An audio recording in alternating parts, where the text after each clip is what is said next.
So here's what you need to know if you are a family with toddler and kids and plan nyo pumunta sa Avilon Zoo this 2025. Eto na ang full guide mga mima, from entrance fees, what to expect, what to bring, and i-walkthrough ko na rin kayo sa mga highlights ng tour na to. So by the way, ang Avilon Zoo pala ay located po sa Sitio Gulod, San Isidro, Rodriguez, Montalban, Rizal. At dahil galing pa nga kami ng Muntinlupa mga mima, almost umabot din ng 2 to 3 hours yung biyahe namin, including na doon yung traffic. At dahil nga this October, di ba nag-uulan ng hapon, kaya we decided na umaga namin gawin yung trip na to. So malawak din pala yung parking area nila, pero hindi siya mismo sa Avilon Zoo ha. So maglalakad pa kayo ng mga 30 seconds from parking to Avilon Zoo, pero super lapit lang din naman. At ang first tip na maibibigay ko sa inyo mga mima, if you have a car, kumain muna kayo along the way or mag-drive-thru na lang kayo ng pagkain or magbaon, pwede rin. Then kainin nyo na lang siya sa parking area bago kayo mag-start ng adventure. Dahil hindi talaga biro ang lakaran sa loob, pero may cafeteria din naman sila sa loob kung gusto nyo doon kumain, pero ipapakita ko na lang sa inyo mamaya yung menu para may idea rin kayo. So eting updated price at operating hours nila as of October 2025, pwede rin po ang walk-in ha, pero dahil group kami, sa Klook na kami kumuha ng ticket dahil may bundle doon ng buy 3 get 1. So if you do the math mga mi, mas makakatipid sa Klook app, 'di ba? Pero paalala lang po ha, huwag makikipag-transact sa mga nagpapanggap na Klook staff, okay? I-download nyo lang yung Klook app at doon nyo gagawin yung mga transactions. So just to give you idea, ito yung zoom up and layout nila, pero hindi yun naman to kailangan sa adventure ninyo dahil meron naman kayong mga susundan na number na makikita nyo along the way. So total of 75 stations lang naman lahat with 3,500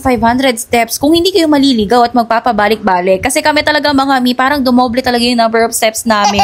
Kasi yung mga kids expect takbo talaga yun ng takbo kung saan-saan. So syempre, i-correct ninyo yung stations ninyo base sa number kung nasaan na kayo, basta yun. Kaya naman ang second tip na may bibigay ko sa inyo, syempre you know naman yung kids nyo mga mima, kung mahilig talaga silang magpabuhat, better dalhin nyo na yung stroller ninyo sa bahay. Or kung wala, for 200 pesos, pwede kayong mag-rent dito ng stroller or wheelchair. So gumawa rin pala ako ng complete list ng what to bring and prepare bago pumunta sa Avilon Zoo. So ililink ko na lang dito yung video na yon para at least may idea din kayo. So anyway, katulad ng sinabi ko kanina, may cafeteria naman sila dito sa loob. Pagpasok nyo pa lang after ng ticket booth. So eto yung mga menu nila para may idea kayo. Medyo hassle lang talaga bumalik dito para kumain in the middle of your adventure, kaya mainam na kumain muna talaga. So pwede nyo dito kainin yung mga baon ninyong pagkain, pero take note lang po na may corkage fee sila na 50 pesos po per person. Kaya naman nasabi ko kanina, kung may baon naman kayo, kumain na lang kayo sa parking area or along the way, kumain na kayo bago kayo pumunta dito sa Avilon. So anyway mga mi, hindi ko kayang ipakita sa inyo lahat ng klase ng species na nandito dahil nasa almost 600 plus lang naman silang lahat. Pero ipapasilip ko sa inyo yung ilan sa mga masasabi kong highlights ng tour na to.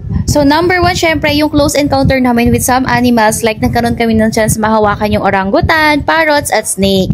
Pero disclaimer lang po ha, no one, no child was harmed on this video and with adult and staff supervision po lahat ito. So ang second highlights is yung animal feeding. So ilan sa mga na-experience naming pakainin, mga mi, is yung giraffe, sun bear, at hippos. So 100 pesos per tub pala yung mga pwede nyo ipakain sa kanila dito. So kung gusto nyo ma-experience yung ganitong activity mga mi, mas better mag-prepare kayo ng cash. And then again, bawal po kasi yung outside food sa kanila. Well anyway, gumawa ako ng full vlog dito mga mi about sa close encounter and animal feeding areas dito sa Avilon Zoo. I-link ko na lang sa comment section para may idea rin kayo. So ayun, bukod nga sa mga close encounter and animal feeding na pinagagawa namin dito, marami pa pong iba na pwede kayong makita na hindi ko talaga kayang isa-isain sa inyo. Kasi mga mi, halos andito na talagang lahat. From different kinds and sizes ng fish, birds, turtle, rabbit, goat, crocodile, tiger, lions, monkeys, at marami pang iba. And even hanggang sa exit, may iguana ka pang makikita. Kaya masasabi ko talagang super sulit ng entrance fee natin dito. At talagang matutuwa at mabubusog kayo sa dami ng makikita nyong animals and species. Ihanda nyo lang talaga ang mga binte ha, dahil sobrang haba talaga ng lakarin sa loob. Kaya don't forget yung mga list na sinabi ko sa separate video about sa mga must-have na dapat dalhin. So ayun lang naman, at sana makatulong ito sa preparation at decision making ninyo bago kayo pumunta dito sa Avilon Zoo. So yun lang muna for Jumanji Family Adventures. Bye-bye!